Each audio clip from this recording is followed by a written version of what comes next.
xisbiga talada dalka ee kulmiye ayaa maanta xafiisyo cusub ka furtay xaafada Koosaar ee magaalada Burco. Xafiisyadan oo gaadhaya 6 xafiis ayaa waxa iskood isu soo abaabulay bulshada ku dhaqan xaafadaasi Koosaar ee magaalada Burco oo muujinaya taageerada ay u hayaan xisbiga talada dalka ee kulmiye iyo musharaxa madaxweyne Mujaahid Muuse Biixi Cabdi. waxaana ugu horeynba furitaanka xafiisyadaasi ka hadlay mas'uuliyiinta xafiisyadan cusub iyo bulshada ku dhaqan xaafadaasi oo dhamaantoodba ka sinaa taageerada ay u hayaan xisbiga kulmiye iyo xukuumadda Soomaaliland. waxaana ay sheegeen in murashax Muuse Biixi Cabdi u soo maray halgan dheer isla markaana uu qalmo in uu dalka madaxweyne ka noqdo. xisbiga kulmiye waa cadceeda waa xidigaha waa dayaxa waa roobka waa rayska intii hore ee sano madaxweynaheena Maxamed Axmed Maxamed Siiraayo dalka wuxuu ku hogaamiyay iftiin sida cadceeda shanta sano ee dambena waxa ku hogaaminaya Muuse Biixi Cabdi mujaahidka oo soo samray ee u soo halgamay ee samirka jadiidanka ku qaatay murashaxa Muuse Biixi aad iyo aad baan uga mahadcelinaynaa waxaan leenahay himilada uu leeyahay Allah ku guuleeyo faataxadana waanu u maraynaa waxaan idin sheegayaa in aan la caburin karin ee aanu naf iyo maalba la dulta garab taaganay xisbiga kulmiye gudoomiye waxaan u direynaa fariin Muuse Biixi Cabdi iyo gudoomiyaha gobolka Xasanatan waxaan leenahay gudoomiye Koosaar cod waad ku haysaa sida ku abshir waxaanu si wanaagsan u soo dhaweynaynaa xisbiga kulmiye awalba aynu ka tirsanayn codkeena waxaanu siinaynaa Mujaahid Muuse Biixi Cabdi oo dalka u soo halgamay nabadgelyadii markii uu ku dhaliyay ee Ilaahay ku garab galay waan ku seexday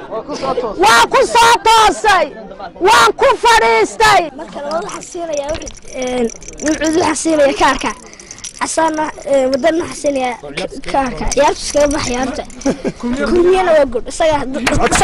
geesiyadii kulmiye guushaad hesheen ka hesheen wadani idin la garanayo idin garab galee guulaystayaal waxa weeyaan halkan ummatan halkan tuban ee ay aragtaan ee marwo iyo mudanaba leh waxay u heegan u tahay oo u tuban tahay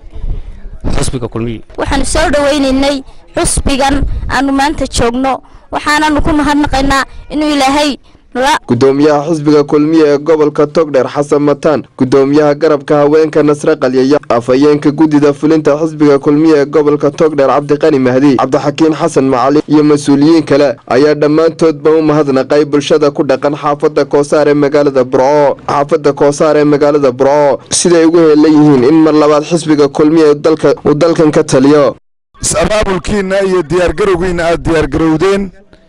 iyo sida aad noo soo dhaweyseen iyo sida aad xisbiga kulmiye isugu abaabushay inaad ugu diyaar tihiin oo aad tihiin dadkii xisbiga kulmiye aad tihiin aad iyo aad baanu idinka mahadnaqaynaa abaabulkiina iyo diyaar garowgiina aad iyo aad baa u mahadsan tihiin xaafadda Koosaar oo si sharaf iyo karaamo leh iyo rabitaan ka xisbiga kulmiye isu soo abaabulay aad iyo aad baan idinka mahadcelinaynaa waana ku mahadsantihiin xaafadda Cabdiqaadir Koosaar ee degmada Burco ka tirsan waxaynu xadhiga ka jarnay 6 xafiis oo ka mid ah xafiisyada xisbiga kulmiye uga howlgali doono lagaga shaqayn doono ololaha doorashooyinka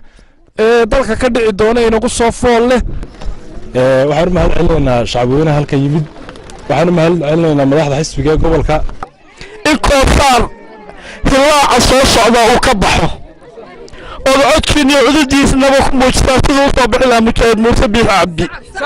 dhammaan waxaanu ka mahadnaqaynaa sida ballaaran ay noo soo dhaweeyeen dadweynaha ku dhaqan degmada Koosaar ama xaafadda Koosaar ku dhaqan aad iyo aad baan ugu mahadnaqaynaa waxaanu leenahay waxa muujiseen taageerada oo aysan xisbiga horumarka ee kulmiye waa Xasan Salebaan ayaa la BM telefishinka caalamiga Somali News magaalada Burco.